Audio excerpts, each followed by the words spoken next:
Hello मेरे प्यारे भाइयों बहनों, कैसे आप सब लोग। आई होप आप सभी बहुत अच्छे होंगे।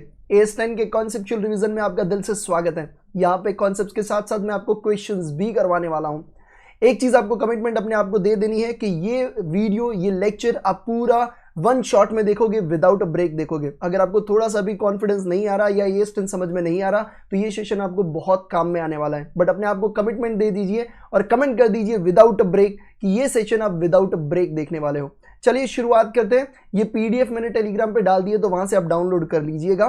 बाकी काफी सारे AS चैप्टर्स के one shot and super fast revision में अपलोड कर रहा हूं और काफी सारे कर दिए हैं, तो वो भी लिंक आपको डिस्क्रिप्शन में या कमेंट बॉक्स में मिल जाएगी।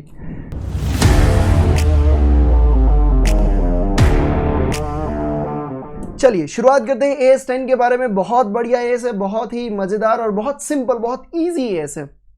प्रॉपर्टी प्लांट एंड इक्विपमेंट क्या होता है? Property plant and equipment, property plant and equipment assets होती है सर।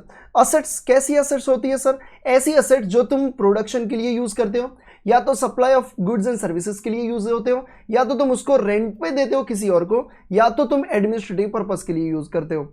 यानी कि ऐसी असेट जिसको तुम प्रोडक्शन के लिए यानी machines, supply of goods and services यानी व्हीकल्स, या तो तुम रेंट पे दे रहे हो, या तो एडमिनिस्ट्रेटिव पर्पस यानी ऑफिस में कोई भी टेबल या कोई भी अदर चीजें तुम यूज कर रहे हो, उसे अपन असेट्स में यानी कि प्रॉपर्टी प्लांट एंड इक्विपमेंट में कंसीडर करेंगे। और वो कैसा होना चाहिए? मोर देन 12 मंथ्स के लिए आपको यूज करना होगा। Okay sir, what is meaning of the administrative purpose? Administrative purpose मतलब सेलिंग एंड डिस्ट्रीब्यूशन के लिए यूज कर रहे हो, या तो फिनेंस एंड अकाउंटिंग के लिए कर रहे हो, या तो कोई भी अदर बिजनेस पर्पस के लिए तुम यूज कर रहे हो, उसे अपन बोलते हैं एडमिनिस्ट्रेटिव पर्पस। ठीक है सर, एक और चीज हमने सुना था कि प्रॉपर्टी प्लांट एंड इक्विपमेंट में हम तभी मानेंगे जब उसका फ्यूचर इकोनॉमिक बेनिफिट हो और उसका कॉस्ट मेजरेबल हो। सर कोई ऐसी एसेट हो सकती है जिसका फ्यूचर इकोनॉमिक बेनिफिट ना हो, कॉस्ट मेजरेबल है बट फ्यूचर इकोनॉमिक बेनिफिट नहीं है, तो क्या मैं उसको एसेट में मान सकता हूं? हाँ जी, कुछ चीजें ऐसी होती है जैसे कि आपको यहाँ पे दिख रहा है कि सेफ्टी और एनवायरमेंटल रीजन के कारण, यानी अगर तुम्हारी फैक्ट्री में कोई ऐसी चीजें लगी है जो सेफ्टी या तो एनवायरमेंटल पर्पज के लिए, एनवायरमेंटल पर्पज का एक एग्जांपल सिंपल सा दे देता हूं। फॉर एग्जांपल अपनी फैक्ट्री में एयर पॉल्यूशन बहुत ज्यादा होता है। अब एयर पॉल्यूशन ज्यादा होता है तो उसके लिए अपने क्या लगाया? फिल्टर लगाया। अब वो फिल्टर लगाया तो उससे इकोनॉमिक बेनिफिट तो नहीं हो रहा, बट फिर भी वो PPE में काउंट हो जाएगा। तो ये चीज आपको जरूर से ध्यान में रखना है भैया। ओके, किस चीजों को एप्लीकेबल नहीं होता है? AS19 यानी असेट जो अपन लीज पे लेते हैं उस पर अप्लाई नहीं होता है, इंटेंजिबल असेट्स पे नहीं होता है। AS10 applies to bearer plant, bearer plant को अप्लाई होता है। सर ये क्या होता है? अभी समझाऊंगा, टेंशन मत लो। But exclude the biological assets related to agricultural activity and the produce on a bearer plant। Sir कुछ भी समझ में नहीं आया, कोई बात नहीं, समझो बात को। सबसे पहले अपन समझते हैं बायोलॉजिकल असेट्स क्या होता है। भैया बायोलॉजिकल असेट्स का सिंपल सा मतलब ये होता है कि लिविंग एनिमल और अ प्लांट, मतलब कोई एनिमल है या तो वो प्लांट है, उसको अपन क्या बोलते हैं? Biological asset. और बायोलॉजिकल असेट PPE में काउंट नहीं होता। बट एक्सेप्शन ये है कि तुम्हारा बेरर प्लांट, वैसे तो प्लांट कवर नहीं होता, प्लांट दो टाइप के होते हैं, एक बेरर हो गया और एक नॉन बेरर हो गया। तो यहां पे जो बेरर प्लांट होते हैं वो तुम्हारे AS10 में कवर हो जाएंगे। सर कौन से ऐसे हैं जो AS10 में कवर हो जाते हैं? बेरर प्लांट मतलब क्या होता है? बेरर प्लांट का सिंपल सा मतलब ये होता है, it is use in the production और सप्लाई ऑफ एग्रीकल्चरल प्रोडक्ट। यानी कि तुम उसको यूज कर रहे हो, किस में यूज कर रहे हो? प्रोडक्शन में और सप्लाई में। किसके? Agriculture produce. Sir what is meaning of the agriculture produce? मतलब तुम जो खेती बाड़ी करते हो उससे जो चीज तुमको मिलता है उसको अपन बोलते हैं एग्रीकल्चर प्रोड्यूस। यानी अगर फॉर एग्जांपल अगर बात करें कोई ट्री है जिसमें से तुमको फ्रूट मिल रहा है, तो वो जो ट्री है वो तुम्हारे लिए क्या हुआ? बेरर प्लांट हुआ, और जो फ्रूट है वो तुम्हारा एग्रीकल्चर प्रोड्यूस हुआ। ठीक है, तो यहां पे ये चीज तुमको ध्यान में रखना है कि ऐसा ट्री होना चाहिए। Okay, it is expected to bear produce for more than 12 months, जिसको तुम मोर देन 12 मंथ्स के लिए यूज करोगे। It is unlikely to be sold as agriculture produce, और उस ट्री को तुम बेचना नहीं चाहते हो भाई। जैसे कि तुम एग्रीकल्चर प्रोड्यूस को बेच देते हो, आम को बेच देते हो, या तो कोई और फ्रूट का तुमने लगाया तो उसको तुम बेच देते हो, क्या तुम ट्री को बेचोगे? नहीं बेचोगे, तो वो तुम्हारा बेरर प्लांट माना जाएगा। सर नॉन बेरर मतलब जो इसमें नहीं आता, मतलब हो सकता है कि तुमने कोई प्लांट ठीक है किया जिसमें से तुमको फ्रूट मिल रहा है बट प्लांट के साथ तुम बेच रहे हो, या तो तुम्हारा ऐसा है कि तुम मोर देन 12 मंथ्स नहीं रखते, फ्रूट भी निकाल लिया, प्लांट भी निकाल लिया, उसको बेच दिया, तो वो किस में आ जाएगा? नॉन बेरर में आएगा, तो वो तुम्हारा यहाँ पे कवर नहीं हो पाएगा। सर इसके बाद में एक और लाइन लिखी है, related to agriculture activity and produce on a bearer plant. Produce on a bearer plants मतलब बेरर प्लांट्स में जो तुमको फ्रूट्स मिले ना, फ्रूट्स, वो भैया थोड़ी ना PPE में आएगा। आई होप तुमको समझ में आ गया, बहुत बढ़िया। चलिए अब आगे बढ़ते हैं। The following are not a bearer plant, किसको अपन बेरर प्लांट नहीं बोलेंगे? Plant grown to be harvested, मतलब ऐसा प्लांट जो तुमने ग्रोन किया बट तुम उसको क्या करने वाले हो? हार्वेस्ट करने वाले हो भैया। ठीक है, मतलब उसी को तुम हार्वेस्ट करके बेचने वाले हो। Plant grown to produce agriculture produce, मतलब एग्रीकल्चर प्रोड्यूस तुमको वो दे रहा है, ऐसा प्लांट है जो एग्रीकल्चर प्रोड्यूस दे रहा है। Where there is a more chances, कैसा चांसेस है, ज्यादा चांसेस है किसके, plant itself will also be harvested, मतलब तुम ऐसे ज्यादा चांसेस है जिसको प्लांट को ही तुम हार्वेस्ट कर दोगे और उसको बेच दोगे। थर्ड वाला annual crop are not considered as a bearer plant, annual crop तो भैया तुम थोड़ी ना 12 महीने से ज्यादा रखते हो, जैसे ही तुमको मिल जाएगा उसको तुम हार्वेस्ट कर दोगे, तो वो भी इसमें कवर नहीं होगा। तो ये चीज तुमको ध्यान में रखना बहुत जरूरी होता है, ठीक है। ठीक है, चलिए अब आगे बढ़ते हैं। और क्या चीजें दिया हुआ है, annual crop are not considered as a bearer plant, okay. When bearer plant stop producing, हो सकता है ना कि कोई ट्री है अब वो प्रोड्यूस करना बंद कर दिया, they may be cut and sold as a scrap. कई बार जैसे असेट होती है, असेट तुम्हारा प्रोडक्शन देती रहती है तब अपन असेट मानते रहते हैं, ठीक है। वो जब प्रोडक्शन नहीं दे रही, अब तुम स्क्रैप में बेचोगे, स्क्रैप में बेचने जाओगे तो ऐसा नहीं होगा कि वो असेट का नेचर चेंज हो गया, तो वो तो फिक्स असेट रहेगा। सेम तरीके से तुम जब bearer plant stop producing, they may be cut and sold as a scrap which does not disqualify them from being a bearer plant. उससे ऐसा नहीं हो जाएगा वो बेरर प्लांट से निकल गया, मतलब कोई फिक्स असेट है, अगर वो तुमको प्रोडक्शन नहीं दे रहा है, अब तुम उसको बेचने के लिए जा रहे हो, तो है तो वो फिक्स असेट ही भाई, ठीक है। प्रोडक्शन नहीं हो रहा है इसका मतलब ये नहीं कि वो फिक्स असेट नहीं है, ठीक है। एग्रीकल्चर प्रोड्यूस मतलब वही चीज है जो तुमको फ्रूट्स और वो सब चीजें मिलती है, वही वाले, ठीक है। ओके सर, ठीक है। रिकग्निशन क्राइटेरिया, कब मैं किसी भी असेट को रिकग्नाइज करूंगा एज अ पीपीई, सर वो बता दीजिए। सबसे पहली चीज कि वो फ्यूचर इकोनॉमिक बेनिफिट होना चाहिए, एक्सेप्शन मैंने तुमको बता दिया, ठीक है। सेफ्टी और एनवायरमेंटल पर्पस वाला होगा तो चलेगा। और दूसरा क्या होना चाहिए, तुम उसकी कॉस्ट रिलायबली मेजर करते होने चाहिए, मतलब अगर तुमको कॉस्ट ही मेजर नहीं कर पाओगे तो कैसे रिकॉर्ड करोगे, तो ये दो चीजें होना बहुत जरूरी है। एक और नोट तुमको यहाँ पे देखनी बहुत जरूरी है, इंडिविजुअली इनसिग्निफिकेंट आइटम्स, मतलब कोई ऐसी चीजें हैं जो बहुत छोटी छोटी चीजें हैं जिसकी वैल्यू बहुत छोटी है, ठीक है। मोल्ड्स, टूल्स, डायस, ये सब चीजें क्या होता है, तुम कोई भी क्या बोलते हैं प्रोडक्ट बना रहे हो तो उसके शेप देने के लिए वो सब चीजें इसका यूज होता है, ठीक है। May be aggregated and the recognition criteria apply to the aggregate value, हो सकता है कि सबकी छोटी छोटी वैल्यू, तो तुमने क्या किया उसको सब में इकट्ठा कर दिया और उसकी एग्रीगेट वैल्यू को ही तुमने रिकॉग्नाइज कर दिया, हर एक को अलग अलग नहीं किया, दैट्स फाइन, चलता है। अब क्या बोल रहे हैं, enterprise may choose to expense an item instead of capitalising in PPE if the amount is not material even if the meet the recognition criteria. हो सकता है कि कोई ऐसी एसेट है जो ये क्राइटेरिया को मीट कर रही है, बट फिर भी कंपनी में चूज टू एक्सपेंस, मतलब हो सकता है कि वो पीएनएल में डाल सकती है, कब, जब वो क्या है, अमाउंट कैसी है, नॉट अ मटेरियल है, तब। ओके सर, अब मेजर कैसे करेंगे, जब भी तुम एसेट को परचेज करते हो तो तुम कैसे मेजर करोगे भैया, सबसे पहले अपन परचेज प्राइस को लिख देंगे, ओके। अगर तुमको ट्रेड डिस्काउंट मिला है तो वो तुम माइनस करोगे, कैश डिस्काउंट माइनस नहीं होता है, ओके सर। फिर इंपोर्ट ड्यूटीज तुम ऐड कर दोगे, अदर नॉन रिफंडेबल टैक्सेस है तो वो भी तुम्हारा ऐड हो जाएगा। Cost directly attributable to bring the asset to operating condition, वो सारी चीजें तुम्हारा यहाँ पे ऐड हो जाएगा। और डीकमीशनिंग और रिस्टोरेशन एंड सिमिलर लायबिलिटीज भी इसमें ऐड हो जाएगा। ये दो चीजें मैं तुमको यहाँ पे नीचे एग्जाम्पल के साथ समझा देता हूँ, आ जाइए, ठीक है। डायरेक्टली एट्रीब्यूटेबल कॉस्ट का मतलब क्या होता है, सबसे पहले cost of the employees arising directly from the construction और acquisition of the item of a PP, जो AS15 के तहत होता है, ठीक है। वहां पे तुमको समझ में आ जाएगा, टेंशन मत लो, एम्प्लॉई तुम एम्प्लॉई कॉस्ट मान के चलो जो तुम असेट के लिए करते हो, ठीक है। Cost of site preparation, site बनाने के लिए जहां पे तुमको असेट को इंस्टॉल करना है, वो साइट को बनाने के लिए जो भी खर्चा होगा वो भी तुम्हारा इसमें काउंट हो जाएगा। Initial delivery and handling charges, मतलब जब भी तुमने परचेज किया तो जहां से परचेज किया वहां से अपने फैक्ट्री तक आने का जो भी खर्चा होता है वो आ जाएगा। इंस्टॉलेशन एंड असेंबली कॉस्ट आ जाएगा, ठीक है। ये सब चीजें तुम्हारी क्या होगी, इसमें ऐड हो जाएगी। एक और चीज, कॉस्ट ऑफ टेस्टिंग भी यहां पे ऐड हो जाएगा, मतलब तुम असेट लाए हो उसमें तुमने टेस्ट किया, टेस्ट करने का जो खर्चा होगा वो तुम्हारा कॉस्ट में माना जाएगा। बट एक चीज ध्यान में रखो, जब तुम टेस्ट कर रहे हो तो कुछ तो प्रोडक्ट बनेगा, स्क्रैप बने, कुछ भी बने, उसको तुम बेचोगे तो सही, तो तुम क्या करोगे, टेस्टिंग का खर्चा माइनस जो तुमको रियलाइज हुआ उसको तुम माइनस करोगे, नेट एक्सपेंस को तुम क्या करोगे भैया, रिकॉर्ड करोगे। Cost of testing, selling any item produce after deducting selling any item produce, ठीक है, तो उसको तुम डिडक्ट कर दोगे, ओके।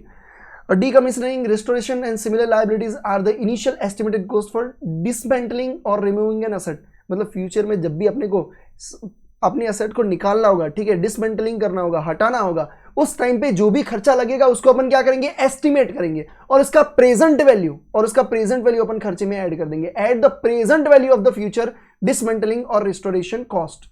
आई होप तुमको समझ में आया, बहुत बढ़िया। सर क्या क्या चीजें इंक्लूड नहीं करेंगे, आ जाइए, हम कुछ चीजों को इंक्लूड नहीं करेंगे। सबसे पहले कॉस्ट ऑफ ट्रेनिंग, सर अभी तो आया था वो ऐड करेंगे, बेटा वो टेस्टिंग था, टेस्टिंग और ट्रेनिंग अलग चीज होता है। तो टेस्टिंग वाला जो चीज है वो तुम्हारा कॉस्ट में गिना जाएगा, बट ट्रेनिंग वाला नहीं गिना जाएगा, प्लीज ध्यान रखिएगा, इसीलिए मैंने इसको हाईलाइट किया है, ठीक है। Initial operation losses, advertisement expense, ये सब चीजें नहीं आएगा। कॉस्ट रिलेटेड टू रीलोकेटिंग और रीऑर्गेनाइजिंग द एंटरप्राइज ऑपरेशन, मतलब तुम एक ही जगह पे हो बट रीऑर्गेनाइज कर रहे हो, एक जगह से दूसरी जगह तुम असेट को ट्रांसफर कर रहे हो या रीलोकेट कर रहे हो, एक जगह से पूरी दूसरी फैक्ट्री पे तुम लेके जा रहे हो, तो वो सब चीजें इसमें नहीं आएगा, सिर्फ इनिशियल हैंडलिंग चार्जेस ही आते हैं। कॉस्ट ऑफ एबनॉर्मल वेस्ट भी यहाँ पे नहीं कवर होगा, ठीक है। कैश डिस्काउंट अगर तुमको मिला है तो वो तुम्हारा पीपी की कॉस्ट से रिड्यूस नहीं होता है, वो पीएनएल में तुमको रिकॉर्ड करना होता है। अब सिंपल सी बात है भैया, अगर तुमको असेट कोई लेते हो, ठीक है, फॉर एग्जांपल 10 लाख की असेट है और 1 लाख रुपए का कैश डिस्काउंट मिला है, तो असेट अकाउंट डेबिट कितना 10 lakh, to cash and bank 9, और तुम्हारा टू डिस्काउंट कितना हो जाएगा भैया 1 लाख, सिंपल सी तो बात है। तो ये तुम्हारा कैश डिस्काउंट इस तरीके से रिकॉर्ड होता है, असेट तुम्हारा अभी भी 10 लाख पे ही रिकॉर्ड होता है, ये चीज तुमको ध्यान में रखना बहुत जरूरी होता है। ओके, एक और चीज तुमको ध्यान में रखने का कि अगर ये ट्रेड डिस्काउंट हो तो भैया टेंशन नहीं लेने का, क्योंकि ट्रेड डिस्काउंट अपन रिकॉर्ड ही नहीं करते, तो तुम्हारी असेट कितने पे आएगी भैया 9 लाख। आई होप तुमको समझ में आया होगा, जर्नल एंट्रीज आपको आती होगी, ठीक है। मिसलेनियस इनकम क्या होती है भैया? मिसलेनियस अगर तुमको कोई भी होती है, ठीक है, फॉर एग्जांपल तुमको असेट इंस्टॉल करनी है एक जगह पे, अब वो जगह खाली पड़ी हुई है, अभी तुमको उसका कोई यूज नहीं है, तो उसको तुमने रेंट पे दे दिया, तो वो मिसलेनियस एक्सपेंस जो हुई है वो मिसलेनियस इनकम जो हुई है वो तुम्हारा पार्ट नहीं बनेगा, वो भी ट्रांसफर टू पीएनएल, मतलब पीएनएल में इनकम के तहत रिकॉर्ड किया जाएगा। इंटरेस्ट एक्सपेंस तुम पीएनएल में ही लिखोगे, except borrowing cost as per AS 16, AS 16 के तहत अगर अपन उसको कैपिटलाइज कर रहे हैं, वो भी AS 16 में मैंने तुमको सिखा दिया है, ठीक है। तो AS 16 में अगर जा रहा है, कैपिटलाइज हो रहा है तो करेंगे, अदरवाइज नॉर्मली अपन कुछ भी नहीं बोला तो क्या करेंगे, ट्रांसफर टू पीएनएल ही कर देंगे, जब तक क्वेश्चन में कुछ क्लेरिफाई नहीं किया। अब ये तो तुम जब परचेज करते हो, तब ये चीजें तुम करते हो, इतना खर्चा तुम रिकॉर्ड करते हो, हाँ जी सर समझ में आ गया। बट अगर तुम कोई असेट है एक्सचेंज में ले रहे हो, मतलब तुम अपनी असेट दे रहे हो और सामने कोई असेट को ले रहे हो, तब तुमको क्या करने का, ये चीज ध्यान में रखो। नॉर्मली जब भी तुम एक्सचेंज में बार्टर में कर रहे हो, तब तुमको उस असेट को रिकॉर्ड करना चाहिए फेयर वैल्यू पे। किसकी फेयर वैल्यू वो बाद में देखेंगे, पहले ये समझ में आना चाहिए कि अगर मैं किसी असेट को ले रहा हूं, जिसके सामने मैं असेट दे रहा हूं, तो उसको मुझे रिकॉर्ड करना चाहिए फेयर वैल्यू पे। ओके सर, बट तुम कुछ सिचुएशन में फेयर वैल्यू पे रिकॉर्ड नहीं कर सकते। सबसे पहला, the exchange transaction lake the commercial substance, अगर कमर्शियल सब्सटेंस नहीं है तो तुम फेयर वैल्यू पे रिकॉर्ड नहीं कर सकते। Sir what is meaning of the commercial substance? Commercial substance का मतलब ये होता है कि तुम्हें कोई भी इकोनॉमिकल बेनिफिट नहीं हो रहा है ज्यादा। फॉर एग्जाम्पल तुम्हारे पास जो असेट थी और तुम वो दे रहे हो, और नई असेट तुम एक्सचेंज में ले रहे हो, ठीक है। अब बार्टर सिस्टम है, तुम एक असेट दे रहे हो, सामने तुमको असेट मिल रही है, और तुम्हारा जो फ्यूचर इकोनॉमिक बेनिफिट है, जो ओल्ड असेट से होने वाला था वही न्यू असेट से होने वाला है, तो उसमें तुमको अपनी वैल्यू में कोई चेंज करने की जरूरत नहीं है। मतलब तुम्हारी जो ओल्ड असेट है, जो वैल्यू पे कैरिंग वैल्यू जो चल रही थी बैलेंस शीट में, उसी से तुम न्यू असेट को रिकॉर्ड कर लोगे। यानी सिंपल सा जनरल एंट्री ये होगा कि ओल्ड असेट को हटाओ, न्यू असेट को लेके आओ। तो न्यू असेट को लेके आने के लिए न्यू असेट अकाउंट डेबिट, जो कैरिंग अमाउंट चल रही है, फॉर एग्जाम्पल 8 लाख रुपए चल रही है, तो new asset account debit 8 lakh और टू ओल्ड असेट 8 लाख, बात खत्म हो जाएगी। Okay sir, the fair value of neither asset received और neither asset given up is readily measurable. या तो तुम फेयर वैल्यू तुमको पता ही नहीं है तो तुम रिकॉर्ड नहीं कर पाओगे, तो भी तुम कैरिंग वैल्यू पे जैसे अपन ने अभी किया वैसे ही करोगे। बट सर अगर ये दोनों चीज नहीं है, मतलब असेट जो दे रहे ले रहे उसमें इकोनॉमिक बेनिफिट चेंज हो रहा है और फेयर वैल्यू भी अवेलेबल है, तो क्या करेंगे? तो तुमको सबसे पहले प्रायोरिटी देने का fair value of asset received, मतलब तुम्हें जो असेट मिल रहा है, असेट जो मिल रहा है उसकी फेयर वैल्यू पे तुमको रिकॉर्ड करना चाहिए अपना नया असेट। यानी कि अगर मैं एक एग्जांपल देता हूं, यहां पे fair value of asset received, तुम जो असेट मिल रहा है उसका फेयर वैल्यू कितना है सर 10 लाख है।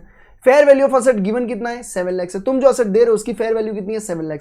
Carrying amount of the asset given कितना है 4 लाख। मतलब अभी मुझे ये बताओ बैलेंस शीट में जो तुम्हारी असेट है जो तुम दे रहे हो वो बैलेंस शीट में कितने की दिख रही होगी सर 4 लाख, क्योंकि carrying amount is 4 lakh, balance sheet में 4 लाख की दिख रही है। अब मुझे ये बताओ कि बैलेंस शीट में वो 4 लाख की दिख रही है तो हटाने के लिए भी मुझे 4 लाख के उससे क्रेडिट करना पड़ेगा, बट जो नई असेट आ रही है वो तो 10 लाख से आ रही है। तो क्या मैं यहाँ पे जर्नल एंट्री ऐसी पास करूंगा, new asset account debit 10 lakh to old asset कितना 4 लाख और टू यहां पे तुम्हें क्या होगा प्रॉफिट होगा। तो ये प्रॉफिट तुम्हारा जो होगा भैया, प्रॉफिट ऑन एक्सचेंज जो होगा वो तुम लिखोगे 6 लाख और ये कहां पे जाएगा पीएनएल में जाएगा।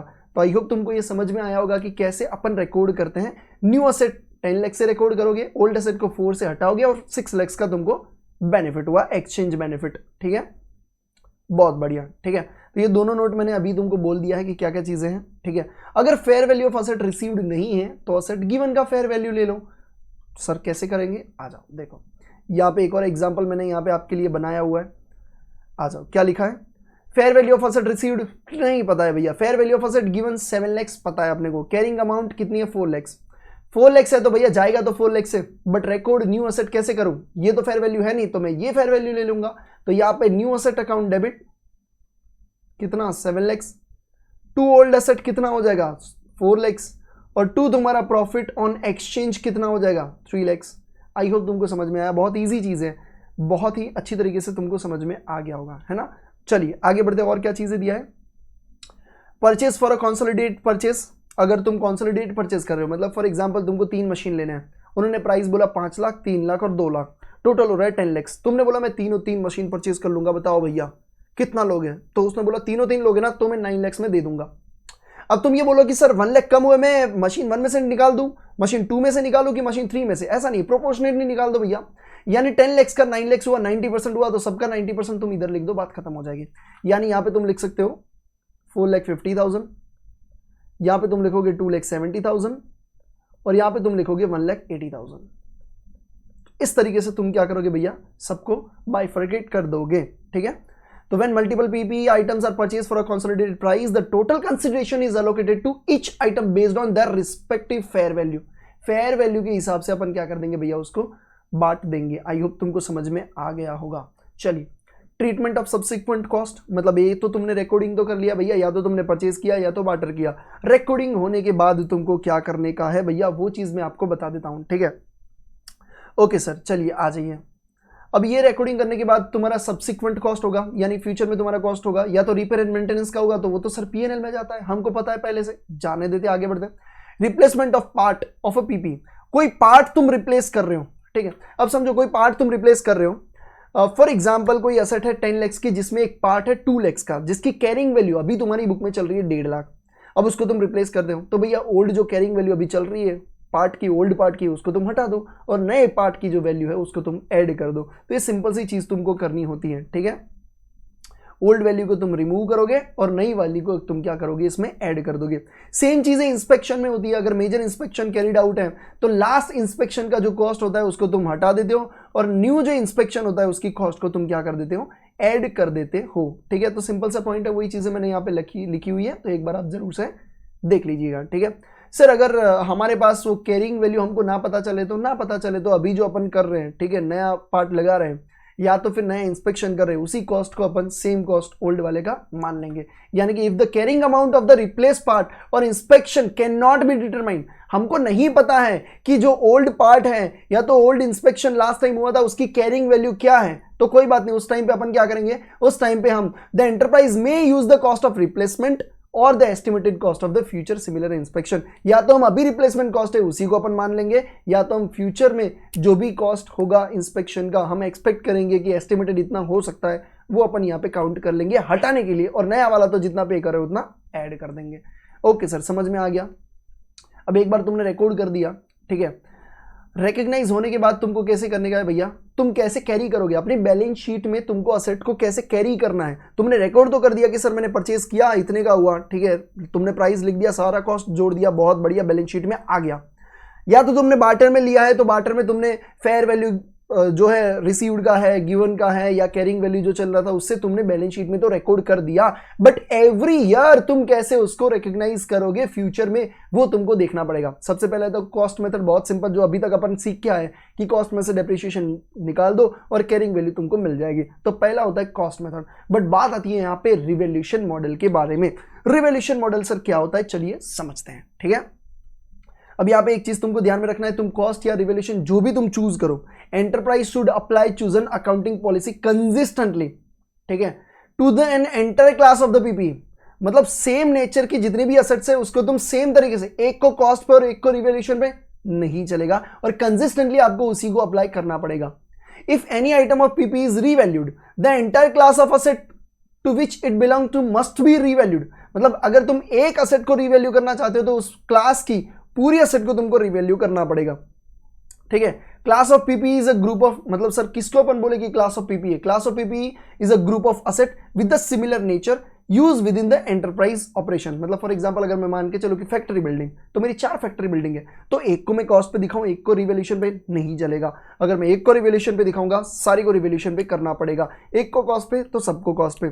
सर एक फैक्ट्री बिल्डिंग है और एक ऑफिस बिल्डिंग है और एक रेसिडेंस बिल्डिंग है, तो वो तीनों अलग अलग नेचर की होती है, तो उसमें तुम एक में कॉस्ट और एक में रिवैल्यूएशन कर सकते हो, कोई दिक्कत नहीं। हो सकता है एग्जाम में ऐसा कुछ चीजें पूछा जाए, ठीक है। चलिए रिवैल्यूएशन मॉडल के बारे में बात करते हैं। फ्रीक्वेंसी कितना होना चाहिए? सर कब कब हमें रिवैल्यूएशन करना चाहिए?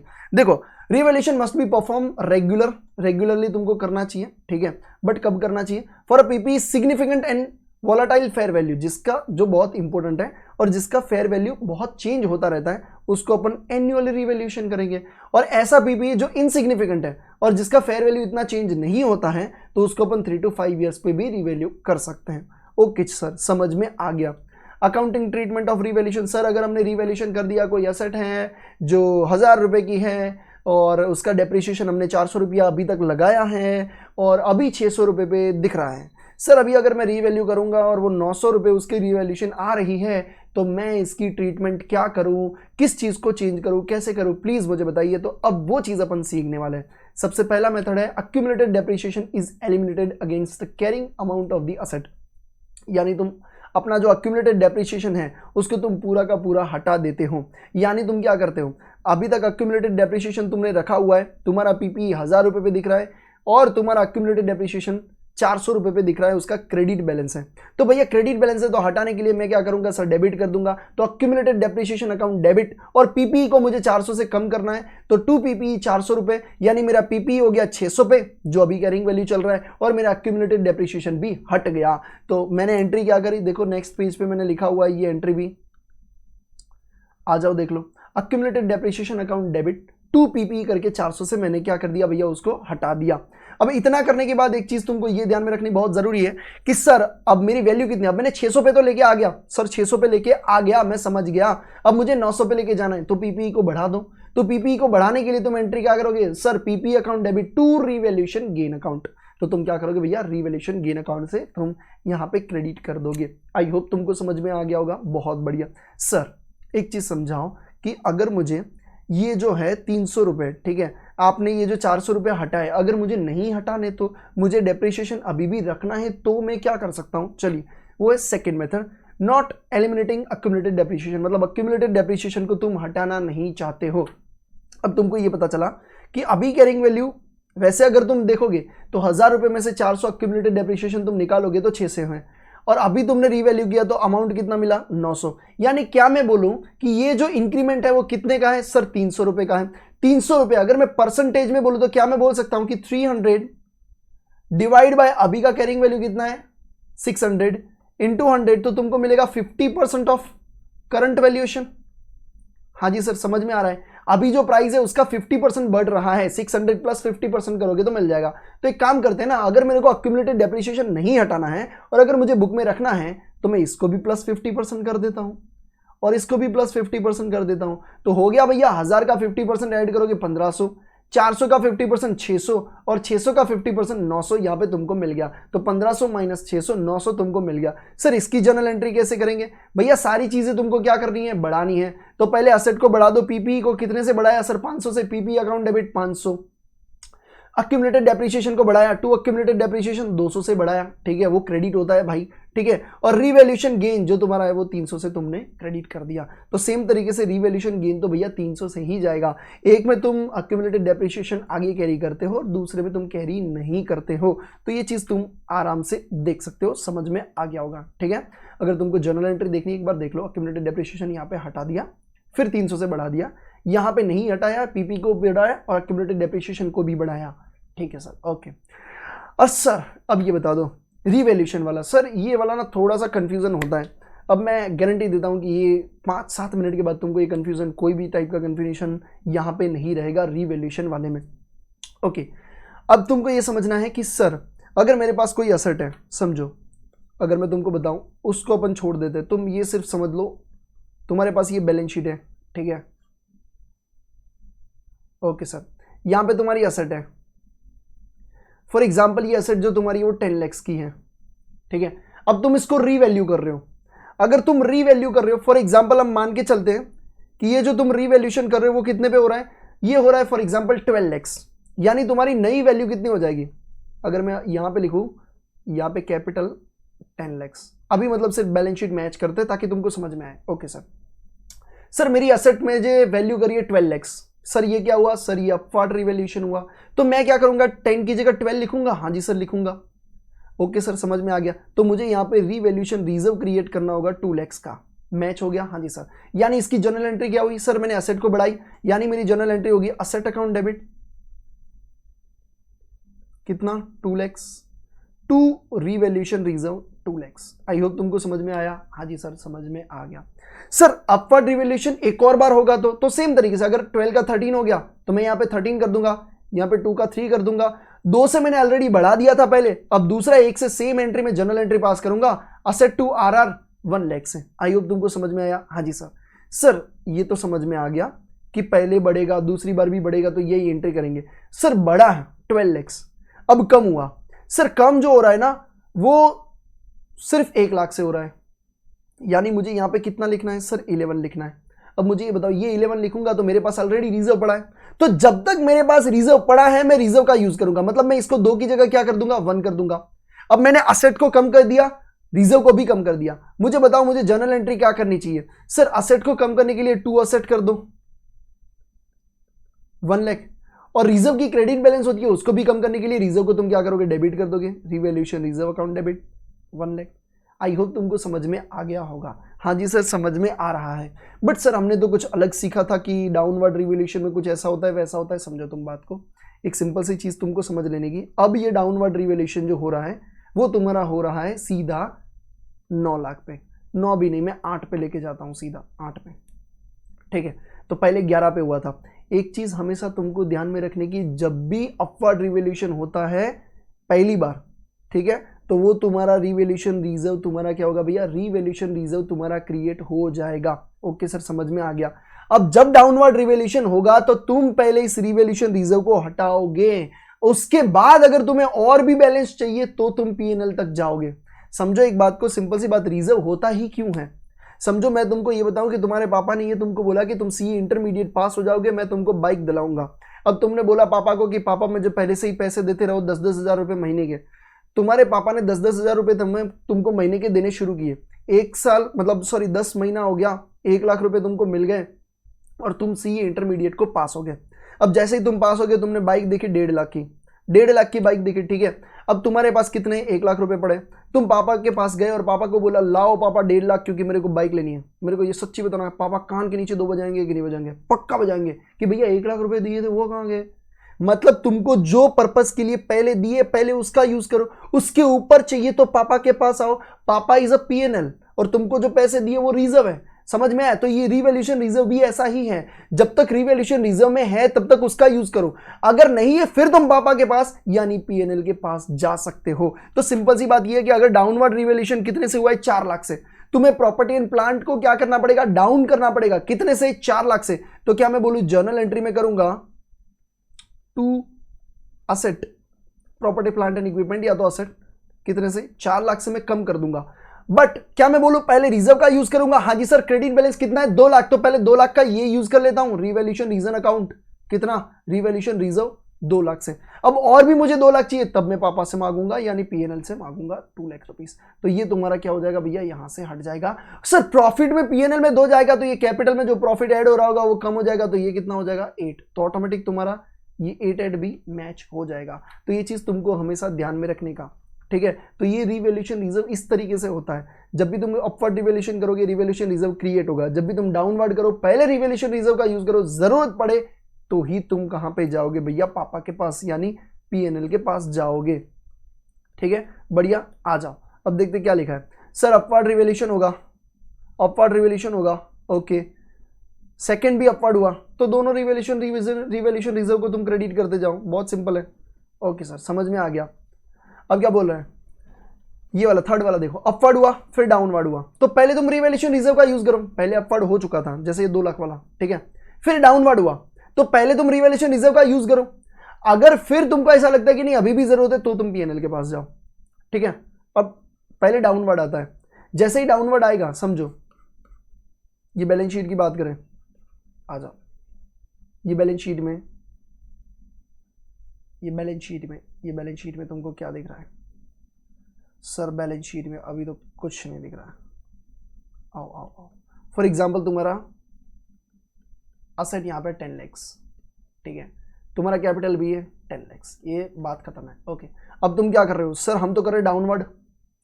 अगर तुम डाउनवर्ड करोगे, क्या रिवैल्यूएशन है? नहीं है सर, तो किसको यूज करो? पीएनएल को, सिंपल सी बात है। तो PNL account debit to PPE, for example 10 का सीधा 8 हो गया तो 2 लाख, तो यहाँ पे 10 की जगह 8 आ जाएगा और यहाँ पे भी 10 की जगह क्या हो जाएगा? 8 हो जाएगा, क्योंकि 2 कम हो जाएगा प्रॉफिट से। तो PNL account debit to PPE. I hope तुमको समझ में आया। सेम तरीके से अगर अपवर्ड रिवैल्यूएशन होता है, यानी अब ये 8 की जगह 9 लाख रुपए हो जाता है, 9 लाख रुपए हो जाता है, ठीक है, तो सबसे पहले तुम क्या करोगे? पीएनएल को क्रेडिट करोगे, यानी एंट्री करोगे PPE account debit to PNL, क्योंकि भैया डाउनवर्ड रिवैल्यूएशन में कितना तुमने डाला है? 2 लाख का, यानी 2 लाख तक तुम पहले पीएनएल को दे दोगे, उसके बाद अगर जरूरत पड़े तो तुम रिवैल्यूएशन रिजर्व क्रिएट करोगे। यानी क्या मैं यही कहना चाहता हूं कि अगर तुम्हारा 8 लाख की जगह तुम 11 लाख कर दोगे, ठीक है, तो तुम्हारी एंट्री आएगी पीपीई अकाउंट डेबिट कितना सर? 3 लाख। मैं क्रेडिट किसको करूं? पहले पीएनएल को। भैया डेबिट किया था कितने से? 2 से, तो पहले पीएनएल को कर दो 2 लाख से। अब जरूरत पड़े तो तुम रिवैल्यूएशन रिजर्व क्रिएट कर दो ना भैया 1 लाख का, तो 1 लाख तुमको इधर दिख जाएगा और ये तुम्हारा फिर से 10 हो जाएगा, तो ये 11 पे आ जाएगा, ठीक है। तो सेम चीज यहां पे भी तुमको देखने को मिलेगी। नो, इधर इधर इधर इधर इधर इधर। अगर डाउनवर्ड रिवैल्यूएशन होता है तो तुम क्या करते हो? सर डाउनवर्ड रिवैल्यूएशन होता है तो हम यूज करते हैं भैया पीएनएल का, ठीक है। दूसरी बार भी डाउनवर्ड तो दूसरी बार भी पीएनएल। पहली बार तुम्हारा डाउनवर्ड हुआ, पीएनएल का यूज किया, दूसरी बार अपवर्ड हुआ तो पहले तुम पीएनएल का यूज करो, जितना डेबिट किया उतना क्रेडिट करने का, उसके बाद तुम रिवैल्यूएशन रिजर्व को क्रेडिट कर सकते हो। तो आई होप तुमको ये समझ में आया होगा। अराउंड मैंने 7 to 8 मिनट्स लिया, बट बहुत बेहतरीन तरीके से डिटेल में समझा दिया, ठीक है। अब रिवैल्यूएशन गेन का क्या होता है? रिवैल्यूएशन गेन जो होता है वो तुम क्या करते हो? ट्रांसफर कर देते हो। कहाँ पे? रिटेन अर्निंग में तुम ट्रांसफर कर देते हो, यानी तुम एंट्री मारते हो revaluation reserve account debit to retained earning. Sir ये एंट्री कब मारेंगे? जब असेट इज रिटायर्ड और डिस्पोज ऑफ, या रिटायर हो गया या तो डिस्पोज ऑफ यानी बेच दिया, ठीक है। Transferred gradually and the asset is used by enterprise, ठीक है। अ portion of the surplus may be transfer gradually. अभी ग्रेजुअली भी तुम ट्रांसफर कर सकते हो, मतलब एवरी ईयर थोड़ा थोड़ा थोड़ा थोड़ा तुम ट्रांसफर करोगे। सर थोड़ा थोड़ा कैसे ट्रांसफर करेंगे? ये तो समझ में आ गया कि अगर हमने असेट बेच दिया तो रिवैल्यूएशन रिजर्व को हटाने के लिए revaluation reserve debit to retained earning. But ये थोड़ा थोड़ा over a period of year कैसे करेंगे? देखो फॉर एग्जाम्पल पहले तुम्हारा नया डेप्रिसिएशन और ओल्ड डेप्रिसिएशन तुमको डिफरेंस ले लेने का। अब तुम देखो जैसे ही रिवैल्यूएशन करोगे, असेट को तुम बढ़ाओगे तो तुम्हारा असेट का डेप्रिसिएशन चेंज हो जाएगा। फॉर एग्जाम्पल तुम्हारा असेट का वैल्यू है 10 लाख, ठीक है, और अभी तक तुमने जो डेप्रिसिएशन चार्ज किया वो है 1 लाख। तुमने न्यू वैल्यूएशन किया 12 लाख और अभी जो तुम चार्ज करोगे वो होगा 1.2 लाख। तो क्या मैं बोलूँ कि तुमने कितना ज्यादा डेप्रिसिएशन चार्ज किया? सर 20,000 का। तो new depreciation 1.2 lakh minus old depreciation यानी 1 लाख, यानी 20,000 तुम एवरी ईयर क्या कर सकते हो भैया? रिवैल्यूएशन से हटा सकते हो, रिटेन अर्निंग में ट्रांसफर कर सकते हो। Same journal entry revaluation reserve account debit to retained earnings. Okay sir समझ में आ गया, बहुत बढ़िया। चलिए डेप्रिसिएशन की मेथड्स ज्यादा डिटेल में मैं जाऊंगा नहीं, क्योंकि ये चीज तुमको पता होगा। स्ट्रेट लाइन मेथड, कॉस्ट में से तुम रेसिडुअल वैल्यू को हटाते हो, डिवाइड बाय यूजफुल लाइफ होता है। डिमिनिशिंग मेथड में एक फिक्स परसेंटेज से तुम क्या करते हो? उसको डिमिनिश करते हो। Unit of the production method, मतलब फॉर एग्जांपल तुम एक मशीन से 1 लाख यूनिट बना सकते हो, तो उस साल तुमने कितना बनाया? फॉर एग्जांपल ईयर 1 2 3, ठीक है, और टोटल तुम बना सकते हो 1 लाख यूनिट। तो अगर यहाँ पे तुमने यूज किया 20,000 यूनिट्स बनाया है तो 20% डिप्रिसिएशन डाल देंगे, क्योंकि तुम 1 लाख टोटल बना सकते हो। यहाँ पे तुमने 40,000 बनाया तो 40% डिप्रिसिएशन डाल देंगे। यहाँ पे तुमने क्या 60 तो बना नहीं सकते, क्योंकि टोटल कितना है 1 लाख है। तो फॉर एग्जांपल यहाँ पे तुमने 30,000 बनाया तो 30% डेप्रिसिएशन डाल देंगे, और फोर्थ ईयर में तुमने 10,000 बनाया तो 10% डेप्रिसिएशन। सिंपल सा, जितना तुमने प्रोड्यूस किया उस हिसाब से तुम क्या कर दोगे, डेप्रिसिएशन डाल दोगे। Okay sir, component method of the depreciation एक सिग्निफिकेंट कंपोनेंट होता है, ठीक है। फॉर एग्जांपल एक असेट है, असेट में 2 पार्ट हो रहे हैं, ठीक है। फॉर एग्जांपल एक असेट है, फॉर एग्जांपल 10 लाख का, उसमें एक इंपॉर्टेंट पार्ट है 3 लाख का, और एक दूसरा पार्ट है, ठीक है, 7 लाख का, जो मेन मशीन है। तो ये हो सकता है कि तुम ये दोनों का ट्रीटमेंट अलग अलग डेप्रिसिएशन भी कर सकते हो, अगर ये पार्ट जो है वो बहुत मेजर है और बहुत इंपॉर्टेंट है, और तुम अलग से इसको रिप्लेस भी कर सको, ऐसा चीज है। तो इसको तुम अलग अलग भी डेप्रिसिएशन, इसका सेपरेटली भी डेप्रिसिएशन चार्ज कर सकते हो, ठीक है।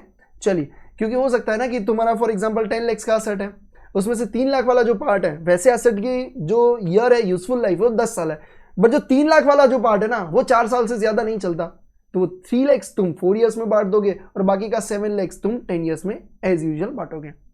ओके, क्या तुम चेंज कर सकते हो मेथड को? हाँ जी कर सकते हो। कब कर सकते हो?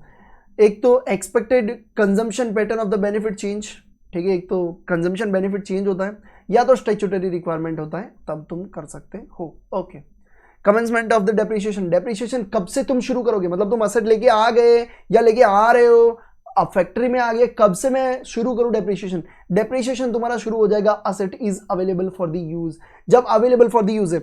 यानी कि क्या मैं ऐसा बोलूं कि तुम्हारी फैक्ट्री में मशीन आ गया, अवेलेबल फॉर यूज है, तुम यूज कर सकते हो आज, बट तुम यूज कर रहे हो 2 महीने के बाद, तो भैया वो तो तुम्हारी गलती है। जब तुम यूज कर सकते हो मतलब आज, तो आज से ही डेप्रिसिएशन तुम्हारा शुरू हो जाएगा। एग्जाम्पल में ये देते हैं डेट ऑफ अवेलेबल, मतलब अवेलेबल फॉर यूज और एक्चुअल यूज, तो भैया अवेलेबल फॉर यूज से तुम्हारा डेप्रिसिएशन शुरू हो जाएगा। ओके, सीजेशन यानी कि तुम डेप्रिसिएशन को कब बंद कर दोगे? जब वो असेट रिटायर हो जाएगी, ठीक है, एक्टिव यूज नहीं होगा उसका कोई भी, तब तुम उसको डीरेकग्नाइज कर दोगे, ठीक है, उसकी लाइफ ओवर हो जाएगी, या तो तुम बेच दोगे, लाइफ ओवर हो जाएगी, ठीक है, या तो क्या होगा, तुम्हारा carrying value equal to residual value. Sir ये क्या होता है? फॉर एग्जांपल 10 लाख की असेट है, 10 लाख की असेट है, हाँ जी सर समझ में आया, उसकी रेसिडियल वैल्यू 2 लाख, और अभी तुम्हारी कैरिंग वैल्यू भी कितनी होगी? 2 लाख। तो सर क्या दिक्कत है? कैरिंग वैल्यू 2 लाख होगी तो हमें क्या दिक्कत है, हम क्यों डेप्रिसिएशन नहीं डालेंगे? भाई समझो, तुम 10 लाख की असेट लेके आए, तुमको ऐसा लगता है कि 2 लाख तो रिकवर हो जाएंगे, इसीलिए तुमने 8 लाख तक का डेप्रिसिएशन डाल दिया अभी तक। हाँ जी सर 8 लाख डेप्रिसिएशन डाल दिया, अब 2 लाख तो तुमको रिकवर होने वाला है, तुम्हारा कॉस्ट ही नहीं है। जब कॉस्ट ही नहीं है तो डेप्रिसिएशन काय को डालोगे? समझ में आ रहा है? तुम कोई फॉर एग्जाम्पल बाइक लेके आते हो 1 लाख का बाइक लेके आए, और तुमको ऐसा लगता है कि मैं 10 साल के बाद बेचूंगा तो मुझे 20,000 मिलेंगे। तुम्हारा एक्चुअल खर्चा कितना? सर 1 लाख का बाइक है, 20,000 तो वैसे भी मिल जाएंगे, तो मेरा तो खर्चा 80,000 हो रहा है, तो तुम मैक्सिमम खर्चा पीएनएल में कितना डालोगे? 80,000। जब तुम्हारा बाइक का वैल्यू 20,000 हो गया कैरिंग वैल्यू, तब डेप्रिसिएशन क्यों डाल रहे हो? बेचोगे तो भी तो 20,000 कवर होगा, अब थोड़ी ना कोई खर्चा है, 80,000 खर्चा रिकॉर्ड करना था, हो गया। सेम चीज, आइए समझ में आ गया होगा, ठीक है। चलिए आगे बढ़ते हैं, आइए आ जाइए, और क्या चीज है? रिटायरमेंट, ठीक है, रिटायरमेंट ऑफ असेट मतलब एक्टिव यूज से तुम हटा देते हो या तो उसको तुम बेच देते हो, ठीक है। उस टाइम पे तुम कैसे रिकॉर्ड करोगे? Recorded at the lower of the carrying amount और एनआरवी। समझो तुमको रिटायरमेंट मतलब तुम असेट का यूज नहीं कर रहे हो, तुमको उसको बेचना है, या तो तुम बेच रहे हो, हेल्ड फॉर डिस्पोजल, ठीक है। तो अब जब तुम बेचने ही वाले हो उसको, तो तुमको कैसे रिकॉर्ड करना चाहिए? कैरिंग अमाउंट या तो एनआरवी पे। जैसे गोइंग कंसर्न फॉलो नहीं होता तो हमको असेट बेचना पड़ सकता है, वही चीजें यहाँ पे भी असेट तुम बेचने के लिए निकाल रहे हो, तो भैया लोअर ऑफ कैरिंग अमाउंट और एनआरवी। सिंपल सी तो बात है, बहुत सिंपल, ठीक है। एंटीसिपेटेड जो लॉस होता है वो तुम इमीडिएटली रिकॉर्ड कर दोगे पीएनएल में, बहुत बढ़िया। सर प्रॉफिट होगा ही नहीं क्योंकि लोअर लिखा है, बढ़िया सर, दोनों में से लोअर रिकॉर्ड करने का। ओके, डी रिकॉग्नाइज सेम चीजें होता है कि तुमने क्या करना है, डिस्पोज बाय सेल है, या एंटरिंग इनटू फाइनेंशियल लीज है, या डोनेशन में डाल रहे हो, ठीक है, या तुमको कोई फ्यूचर इकोनॉमिक बेनिफिट इसमें से नहीं देख रहे, तो उसको बोलते हैं डी रिकग्निशन। उसमें क्या करोगे, गेन और जो लॉस होगा वो उसको तुम रिकग्नाइज करोगे इन अ पीएनएल। मतलब अगर तुम एक्चुअल में जब बेच रहे हो उसको तुम बेचोगे तो प्रॉफिट होगा या तो लॉस होगा, जो भी एक्चुअल प्रॉफिट या तो लॉस हुआ वो तुम्हारा पीएनएल में जाएगा। सर रीवैल्यूएशन रिजर्व पड़ा है तो उसको टच नहीं करने का, वो तुम्हारा रिटेन अर्निंग ही लेके जाएगा। डू नॉट एडजस्ट, ध्यान रखने का, do not adjust revaluation reserve with the loss. अगर लॉस आया फिर भी तुम रीवैल्यूएशन रिजर्व को टच नहीं करोगे। यानी सर मेरी असेट की कैरिंग वैल्यू है 7 लाख, सेलिंग वैल्यू मेरी 6 लाख, और मेरा रीवैल्यूएशन रिजर्व पड़ा है 2 लाख। सर मैं जर्नल एंट्री कैसे करूंगा मेरे को बताओगे? डेफिनेटली बताएंगे भैया। तो तुमने सेलिंग वैल्यू 6 लाख, तुमको पैसे कैसे मिले? 6 lakh sir cash and bank 6 lakh. Sir asset गया कैसे? 7 लाख से, तो 2 पीपी कितने पे गया? सर 7 लाख पे गया। ओके सर समझ में आया। और तुम्हारे लॉस कितना हुआ? तो लॉस ऑन असेट कितना? 1 लाख। तो ये वाला ट्रांजेक्शन रिकॉर्ड हो गया। सर इसका सेम भाई, तुमको आता है revaluation reserve account debit to retained earnings. बहुत बढ़िया। चलिए लैंड एंड बिल्डिंग तुमको अलग अलग ट्रीट करने का, क्योंकि लैंड जो होता है वो अनलिमिटेड यूजफुल लाइफ होती है और बिल्डिंग की लिमिटेड यूजफुल लाइफ होती है, इसीलिए तुमको अलग अलग ट्रीट करने का, कभी भी एक ट्रीट नहीं करने का।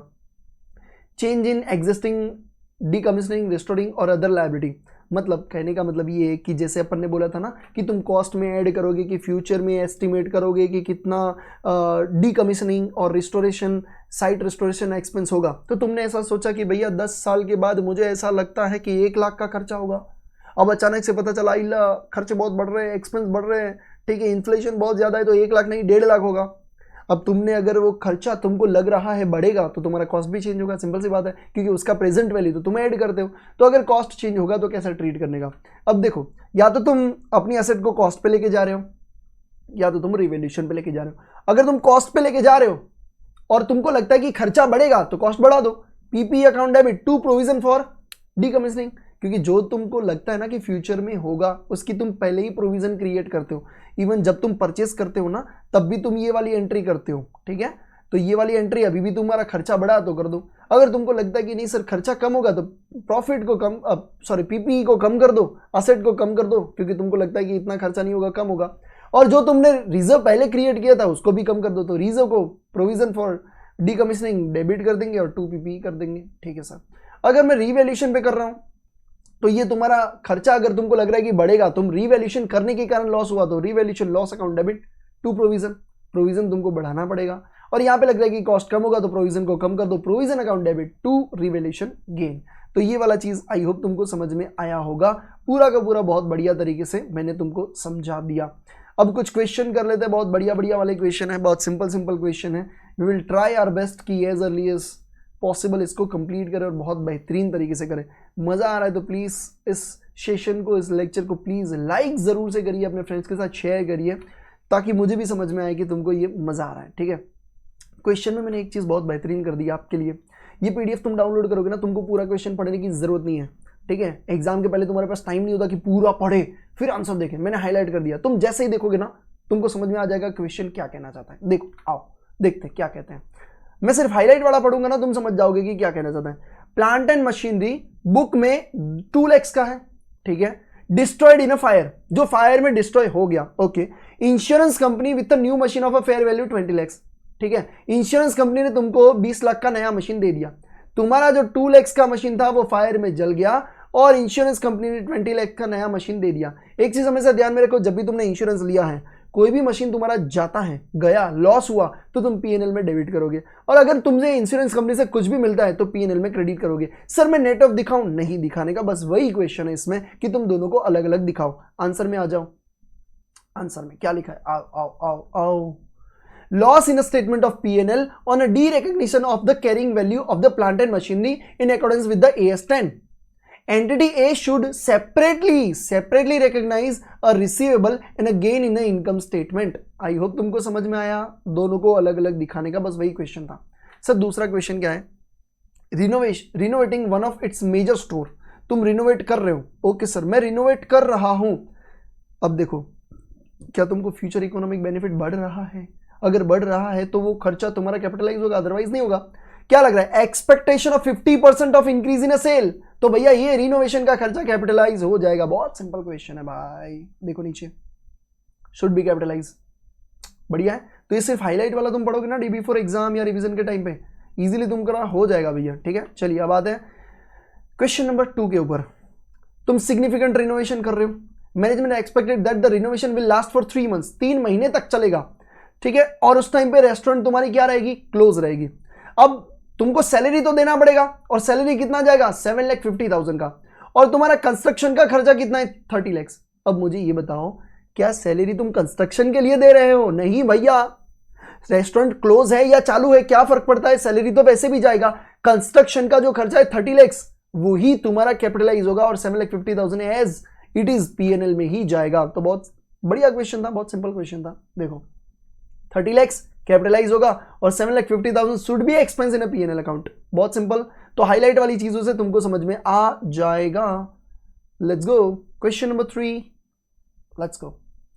ओके, अब यहाँ पे तुमको बोला है कि इंस्टॉलिंग अ न्यू प्लांट और इसका तुमको क्या निकालना है, please advise ABC limited cost that can be capitalise, कितनी कॉस्ट में कैपिटलाइज करूंगा। तुम मेरे को सिंपल सा बताते जाओगे, तुमको समझ में आ जाएगा।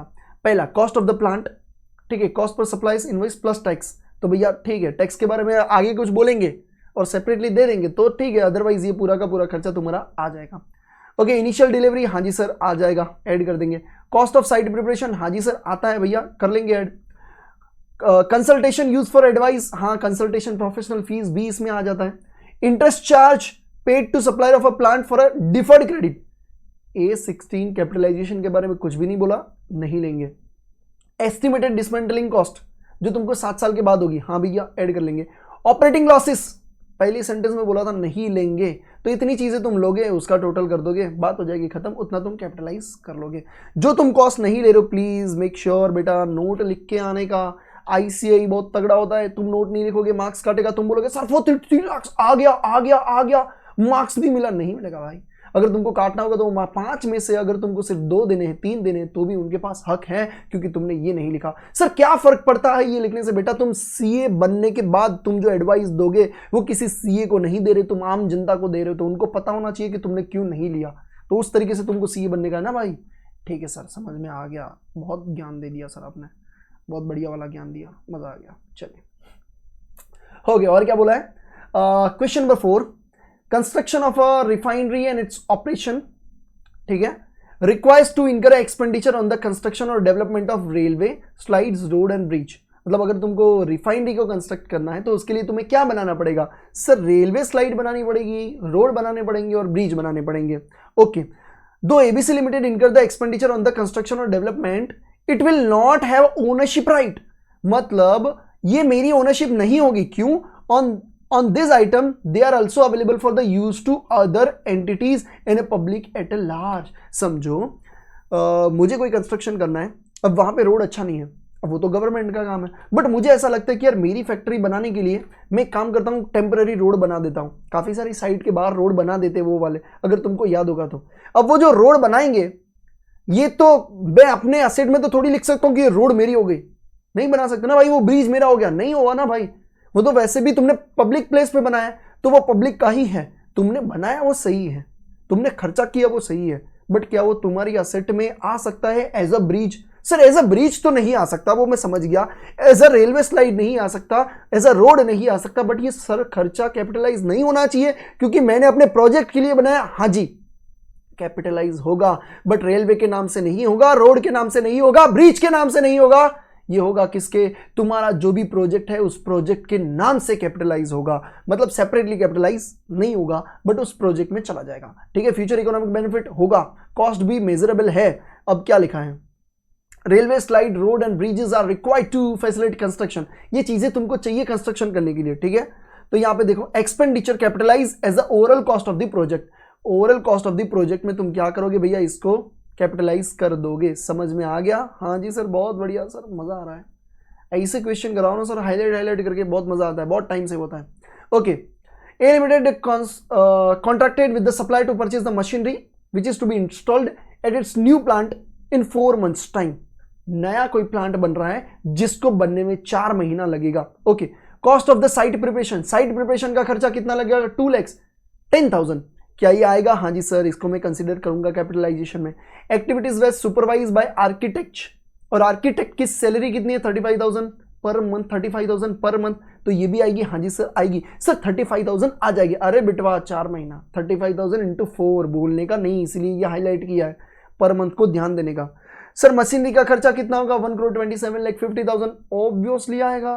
ठीक है, and some of 2,12,500 was incurred towards the transportation charges to bring the machinery to plant, plant पे लाने का खर्चा, इनिशियल हैंडलिंग चार्जेस आएगा, इंजीनियर का खर्चा आएगा, मतलब सर सारा खर्चा आएगा। ट्विस्ट क्या था ये पर मंथ वाला, 4 महीने तक गिनने का, और कुछ ट्विस्ट नहीं है भाई, तो ये क्वेश्चन तुम जरूर से यहाँ पे देख सकते हो। सर बढ़िया, सर मजा आ रहा है, और क्वेश्चन कराओ, बहुत मजा आ रहा है, बहुत सुपर, बहुत इजी है, इतना इजी। आओ करते हैं। Carrying amount of a property plant and equipment at the end of the year कितना है? 2,16,000। कैरिंग अमाउंट यानी तुम्हारे बैलेंस शीट में एक असेट दिख रही है 2,16,000 से। इसकी ओरिजिनल कॉस्ट कितनी थी सर? 250। और अभी तक एक्यूमुलेटेड डेप्रिसिएशन कितना है? 34,000। उसको तुमने was revalued and was deemed to have a fair value. उसकी फेयर वैल्यू कितनी है सर? 1,90,000 की फेयर वैल्यू है। अभी कैरिंग वैल्यू कितनी सर? 2,16,000। और फेयर वैल्यू कितनी सर? 1,90,000। यानी तुम्हारी फेयर वैल्यू कितने से डिक्रीज हुआ सर? डिक्रीज हो गया अराउंड 26,000 से। तो 26,000 से क्या हो गया भैया? तुम्हारा डिक्रीज हो गया। अब आगे, हाँ जी, एक और चीज बोला है, the balance in the revaluation surplus कितना है? 20,000 का रिवैल्यूएशन पड़ा हुआ है। अब देखो तुम्हारा 2,16,000 का जो असेट है वो तुमने कैसे किया सर? मैंने 190 पे लिखना है। अगर मुझे 190 पे लिखना है तो 26,000 को मुझे क्या करना पड़ेगा? मुझे उसको डेबिट करना पड़ेगा, और पीपीई को मुझे 26,000 से कम करना पड़ेगा। तो 2 पीपीई तो मैं 26,000 कर दूंगा, बट मैं डेबिट किसको करूं? सबसे पहले तुम यूज करोगे रिवैल्यूएशन सरप्लस, अगर है तो सर है 20,000, तो revaluation reserve account debit 20,000, PNL account debit 6,000 और 2 पीपी 26,000। आई होप तुमको ये समझ में आया होगा, अभी समझाया था बहुत बढ़िया तरीके से। Okay, asset that originally cost 76,000, accumulated depreciation 62,000, disposed मतलब बेच दिया कितने में? 4,000 में। 76,000 का है, अक्यूमुलेटेड डेप्रिसिएशन 62,000, मतलब कैरिंग वैल्यू कितनी हुई सर? 76 माइनस 62 यानी हो गया 14,000। बेचा कितने में? 4,000 में। घाटा कितना सर? 10,000। 10,000 का लॉस रिकॉर्ड कर दो बहुत बढ़िया तरीके से। सर कैश मिला कितना? 4,000। Cash and bank account debit 4,000, loss on sale of the asset 10,000, to तुम्हारा पीपीई 14,000, बात खत्म हो जाती है। ठीक है सर, बढ़िया। आओ इलस्ट्रेशन 7, बहुत बढ़िया तरीके से। अब ये बहुत बढ़िया क्वेश्चन है, बहुत मस्त क्वेश्चन है, आराम से तुम समझना का। ठीक है, in the books of the top makers limited carrying amount of the plant and machinery on 1 April is 56,30,000। मतलब तुम्हारी कैरिंग वैल्यू कितनी है सर? कैरिंग वैल्यू जो हमारी दिख रही है 1 अप्रैल को, 1 अप्रैल को देखो, डेट को भी ध्यान देना, कितना है? 56,30,000। On scrutiny it was found that a purchase of a machinery worth 21,12,000 was included in the purchase of a goods on 1st June 2022। हमने 1 जून को कोई असेट परचेस किया, कितने का? 21,12,000, जो हमने गुड्स में ऐड कर दिया गलती से। किस में जाना चाहिए सर? असेट में ऐड करना पड़ेगा। कब से ऐड हो रहा है सर? 1 जून से ऐड हो रहा है। ठीक है सर, समझ में आ गया। 30 जून को the company dispose of machine of 9,60,000, हमने 9,60,000 का मशीन बेच दिया। बुक वैल्यू ऑफ 9,60,000, तो मतलब ये मशीन में से सर हटाना पड़ेगा। हाँ जी सर हटाना पड़ेगा। ये 9,60,000 कब की वैल्यू है? 1 अप्रैल की, बट बेचा कब? 30 जून। तो हटाने के लिए हमें 30 जून की इसकी वैल्यू निकालनी पड़ेगी। सर कैसे? 1 अप्रैल से 30 जून तक का डेप्रिसिएशन माइनस कर देंगे इसमें से, तो इसका हमें 30 जून का कैरिंग वैल्यू मिल जाएगा। सर इतनों को मैं हटा दूंगा, बहुत बढ़िया। कितने में बेचा? 8,25,000 में। Okay sir. In exchange of a new machine costing 15,65,000, और तुमने एक नया मशीन लिया 15,65,000 जो मुझे ऐड करना पड़ेगा। सर मतलब पहले ओपनिंग वैल्यू ये थी, ये मैंने परचेज मतलब गलती से परचेज ऑफ गुड्स में डाल दिया, तो ये भी मैं ऐड करूंगा, इसको मैं माइनस करूंगा, बट कैरिंग वैल्यू ऑफ 30 जून निकाल के माइनस करूंगा, और ये तो उसी दिन का परचेज है तो उसमें मैं ऐड कर दूंगा। बहुत सिंपल। सर डेप्रिसिएशन है 10%। Okay sir. सर पूछा क्या है? पहले पूछा भैया डेप्रिसिएशन। चलिए बहुत बढ़िया तरीके से डेप्रिसिएशन काउंट कर लेते हैं। ओके, मुझे सिंपल सी बात ये बताओ, मैं ना हटा देता हूं ये सारी चीजें हाईलाइट किया हुआ। अब मुझे ये बताओ, डेप्रिसिएशन अपने को काउंट करना है। हाँ जी सर, डेप्रिसिएशन काउंट करना है। सबसे पहले मुझे ये बताओ 56,30,000 का जो है, ठीक है, अब मैं ये मान के चलता हूं कि 56,30,000 जो है उसमें से मैंने 9,60,000 की एसेट क्या करिए भैया? बेचिए। कब बेचिए सर? मैंने बेची है 30 जून को। तो क्या मैं बोलूं 30 जून तक ये सेम टू सेम अमाउंट रहेगा? सर ये बीच में ऐड हो रहा है, उसको भी हटाओ, सिर्फ इस पे फोकस करो पहले। ओके सर, तो 56,30,000 मेरा सेम टू सेम अमाउंट कब तक रहेगा सर? 30 जून तक। तो क्या मैं बोलूं कि अप्रैल, मई और जून 3 महीने का डेप्रिसिएशन मैं इस पे पहले लगा देता हूं। इस पे तो अपन सेपरेटली लगाएंगे, टेंशन मत लो। इसका 3 महीने का डेप्रिसिएशन। हाँ जी सर, तो कैसे लगाएंगे? आ जाओ, ये रहा तुम्हारा डेप्रिसिएशन। कितना? 10%। 56,30,000 का 10% मतलब 5,63,000, और 3 महीने का डिवाइड बाय 4 करेंगे तो तुमको ये वाला चीज मिल जाएगा। तो ये तुम्हारा डेप्रिसिएशन कितना मिला सर? 3 महीने का मिला इस वैल्यू का। किसका सर? इसका मिला। ओके, समझ में आ गया। अब इसके बाद क्या होगा सर? इसके बाद जो हमारा होगा वो सर इस डेट पे अगर मैं 30 जून की बात करूं तो 30 जून पे क्या हुआ, इसमें से मैंने ये वाला बेच दिया, हाँ जी सर बेच दिया, ठीक है, और मैंने ऐड कितना किया, नया वाला, सर इतना मैंने क्या कर दिया, सर मैंने ऐड कर दिया। तो क्या मैं ऐसा बोलूं कि 56,30,000 माइनस 9,60,000 और प्लस ये कर दूंगा तो मुझे इस दिन की नई एसेट मिल जाएगी, हाँ जी सर मिल जाएगी, ठीक है। इसका डेप्रीशिएशन मैंने ऑलरेडी पूरे डेप्रीशिएशन में डाल दिया है, तो अब अलग से कोई टेंशन वाली बात नहीं है। 56,30,000 माइनस 9,60,000 प्लस 15,65,000, तो मुझे नया अमाउंट मिलेगा, ठीक है, और जो अमाउंट मिलेगा उसको 10% डेप्रीशिएशन कितने महीने के लिए, 9 महीने के लिए डाल दूंगा, तो ये वाला डेप्रीशिएशन तुम्हारा 9 महीने का आ गया। हाँ जी सर समझ में आ रहा है। ओके, एक और चीज सर, अब ये वाला इसका तो पूरा पूरा इसको अपन ने टच भी नहीं किया, तो इसका पूरा डेप्रीशिएशन 1 जून से यानी 10 महीने का डाल दो 10%, तो इसका 10% 10 महीने का डाल दिया। आई होप तुमको समझ में आया। हाँ जी सर, सर फिर से एक और बार समझा दोगे, डेफिनेटली। पहले मैंने ये 3 महीने तक रहेगा, इसमें कोई चेंज नहीं आ रहा, तो 3 महीने का डेप्रीशिएशन इसका डाल दिया।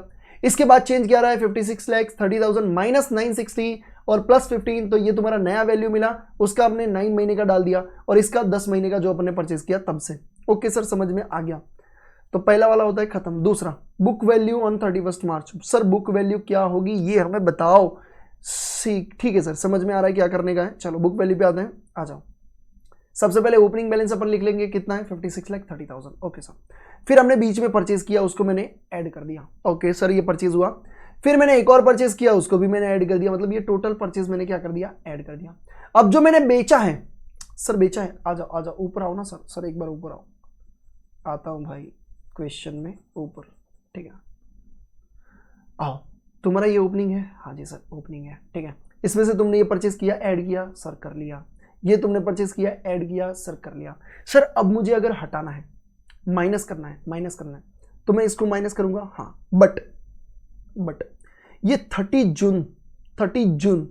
जून को मुझे क्या करना है, माइनस करना है, तो इसकी कैरिंग वैल्यू मुझे माइनस करनी पड़ेगी। हाँ जी sir, sir carrying value minus करूंगा, तो कैरिंग वैल्यू कैसे मिलेगी, जैसे तुमने डेप्रीशिएशन काउंट करते टाइम इस पूरे का डेप्रीशिएशन लिया था, तो इसमें तुमने 960 का भी ले लिया था, तो अब 960 का डेप्रीशिएशन तुम अलग से भी तो काउंट कर सकते हो। सर कैसे, 9,60,000 का 10%, ओके सर 96,000, और ये कितने महीने का, 3 महीने का, 3 डिवाइड बाई 12 मतलब डिवाइड बाई 4, तो ये तुमको मिल जाएगा 24,000। तो भैया तुम क्या करोगे, 96,000 9,60,000 माइनस 24,000, ठीक है, तो तुमको ये मिलेगा, कितना मिलेगा भैया, कहाँ गया 9,36,000। तो 9,36,000 का तुम्हारा बैलेंस जाएगा, ठीक है। तो तुमको यहाँ पे नया मिल जाएगा 83,47,000, और पूरे साल का डेप्रीशिएशन जो तुमने ऊपर काउंट किया वो तुम माइनस कर लोगे, तो तुमको यहाँ पे मिल जाएगा 75 लाख, ठीक है। आई होप तुमको समझ में आया होगा। एक बार फिर से समझो, मैं पूरा आपको समझा देता हूँ। पहले जो ओपनिंग था उसको ऐड कर दिया, नया परचेस किया, दोनों ऐड कर दिया। हटाने के टाइम पे जब मैंने बेचा तब कैरिंग वैल्यू क्या थी वो मुझे माइनस करनी पड़ेगी, इसीलिए वो कैरिंग वैल्यू मैंने ढूंढी और उसको माइनस कर दिया।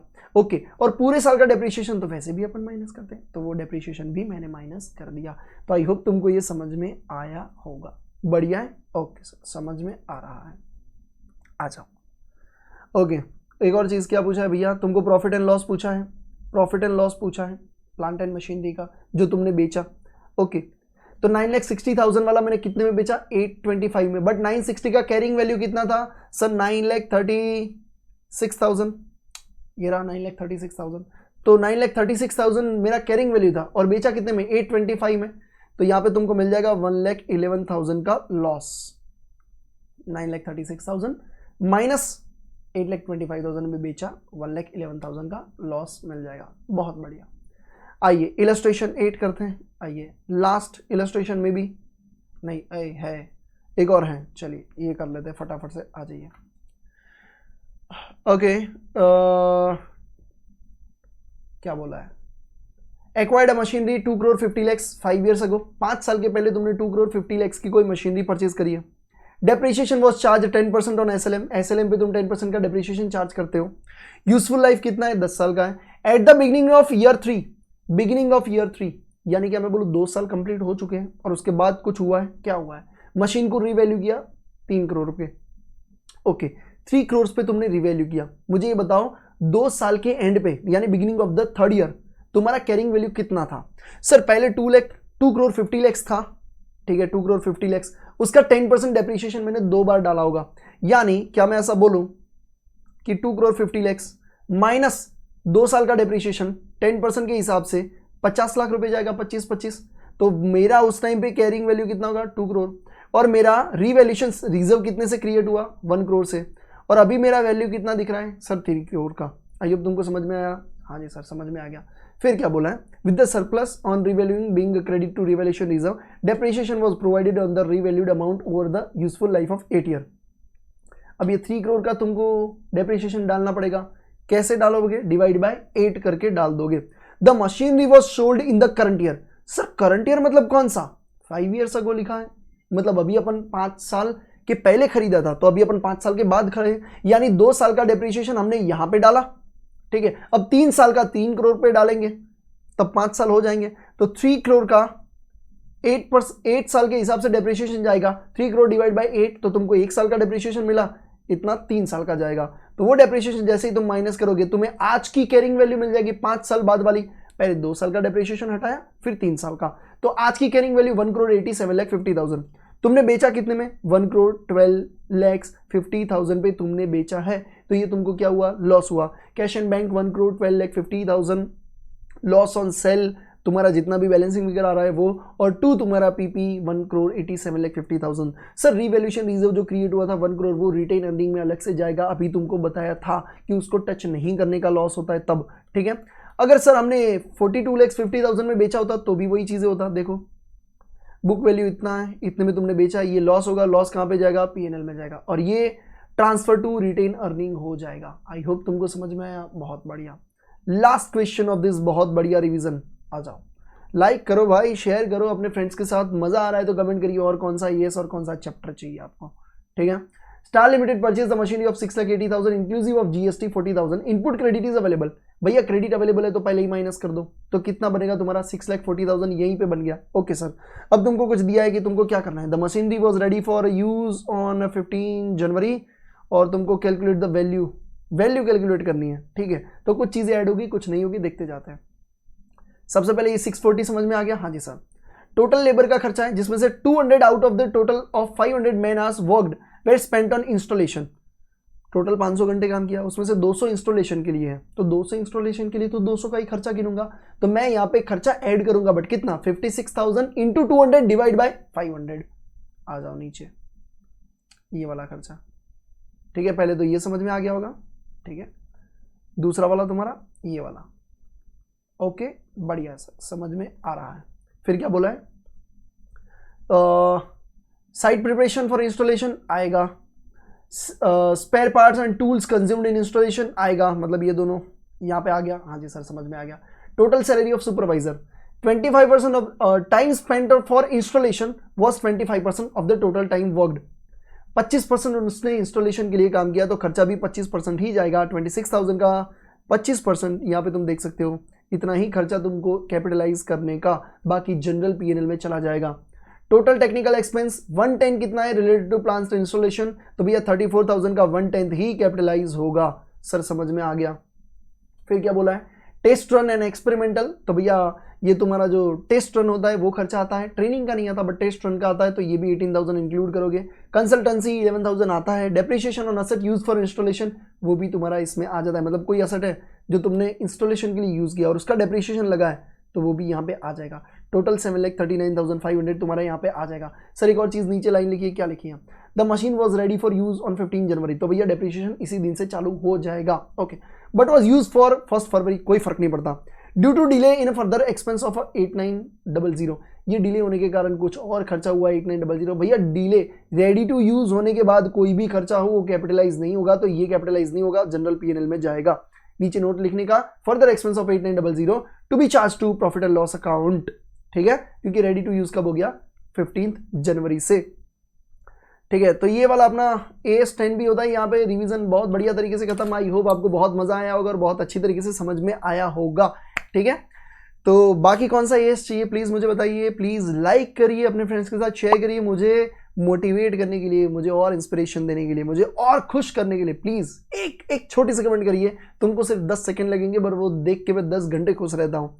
तो प्लीज़ एक कमेंट ज़रूर से करिए कि आपको ये सेशन कैसा लगा, ठीक है।